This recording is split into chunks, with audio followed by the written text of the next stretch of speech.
Dear students, एक question आता है एग्ज़ाम में। The lament is an insightful study. Okay, insightful study of home, of human behaviours discuss. तो जब इस तरह का क्वेश्चन आता है, क्योंकि पूरी थीम ही यही है द लेमेंट शॉर्ट स्टोरी की, कि एक तरीके से ये स्टडी है, इंसाइट स्टडी है ह्यूमन बिहेवियर की, तो इसको डिस्कस कीजिए। और शॉर्ट क्वेश्चन में पूछ लिया जाता है तो आपने किस तरह से आंसर देना है। The lament is a short story of a man Iona. Okay, to the point आपने रहना है और ब्रीफ में आपने बताना है कि किस तरीके से या कैसे आप कह सकते हैं कि ह्यूमन बिहेवियर की स्टडी है, और जिस तरह का आजकल इंसान का नेचर हो चुका है, बिहेवियर हो चुका है, जिस तरह का उसका टेम्परामेंट हो चुका है, क्योंकि वो काफ़ी सेल्फिश या स्वार्थी हो चुका है, तो उसको ये प्रेजेंट करती है। The lament is a short story of a man Iona. Main character हमारा यहाँ पर कौन है? एक फादर की स्टोरी है और उसका नाम क्या है? आयोना। Who is lamenting. Okay, title ही जैसे कि हमारा लेमेंट है, तो ये आयोना हमारे एज अ फादर ये क्या कर रही हैं? ये लेमेंट कर रही हैं, मीन्स ये बहुत ज़्यादा दुखी हैं। और क्यों दुखी हैं? क्योंकि इन्होंने अपना बेटा जिसका नाम बेरिन है उसको खो दिया है, उनकी डेथ हो चुकी है फीवर के कारण। He is a sledge driver, और उनका प्रोफेशन क्या है? वो एक स्लेज ड्राइवर हैं। And he tries again and again to talk to someone about his son's death. और क्योंकि वो काफ़ी ज़्यादा परेशान हैं, there are a lot of feelings of pain in his heart, तो बस वो इतना चाहते हैं कि वो अपने बेटे के बारे में किसी से बात करें, उसकी डेथ के बारे में किसी को बताएं, क्योंकि उनकी बेटी कहाँ रहती है? वो विलेज में रहती है और यहाँ पर वो पूरी तरह से अकेले हैं। तो वो अपने उस पेन को किसी के साथ शेयर करना चाहते हैं। Who died a week ago. The story takes place in Russia, क्योंकि ये रशियन स्लेज ड्राइवर है, तो हमारी यहाँ पर जो स्टोरी का सेट है वो कहाँ पर है? रशिया की स्टोरी है।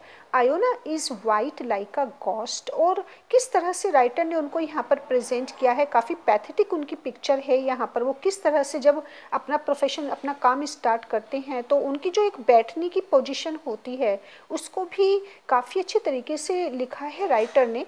Iona is white like a ghost, क्योंकि रशियन है तो वो किसकी तरह दिखते हैं? बिल्कुल एक गोस्ट की तरह वो वाइट हैं। And he sits on the box without steering, और अपने जब वो बॉक्स पर बैठते हैं तो बिना हिले, इतना ज़्यादा वो स्टेबल रहते हैं कि वो जरा सा भी हिलते नहीं हैं, और वो पूरी तरह से बेंड रहते हैं। जितना एक लिविंग बॉडी बेंड कर सकती है, वो उतना ज़्यादा बेंड करते हैं।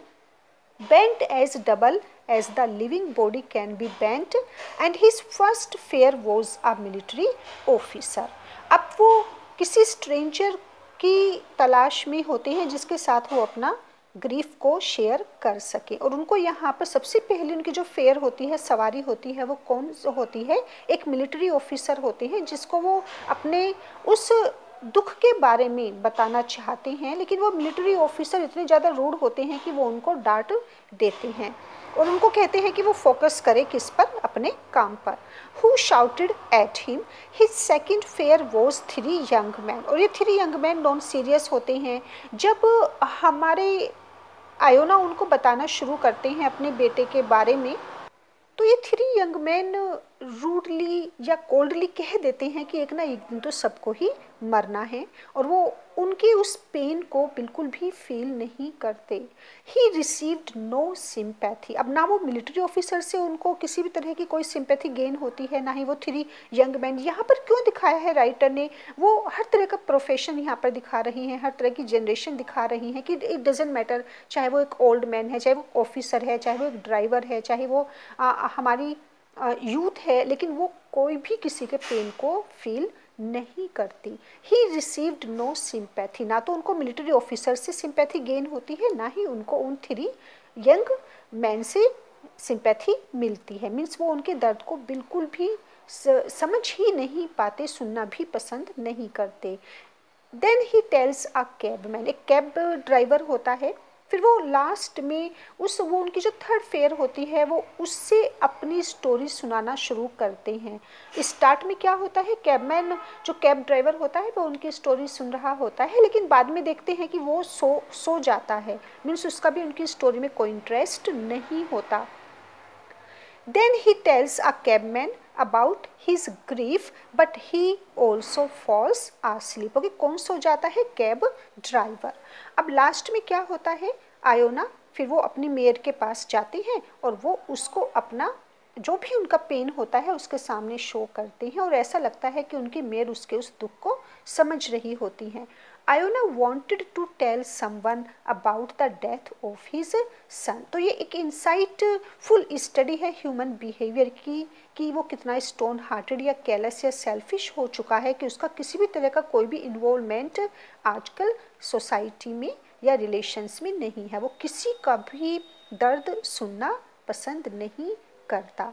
Iona wanted to tell someone about the death of his son and his grief, but no one showed any interest in his grief। तो यही इसकी मेन थीम है, और इस स्टोरी के थ्रू राइटर ने यही बताया है कि कंटेम्प्रेरी सोसाइटी कितनी ज़्यादा कैलस या हार्ड हार्टेड हो चुकी है।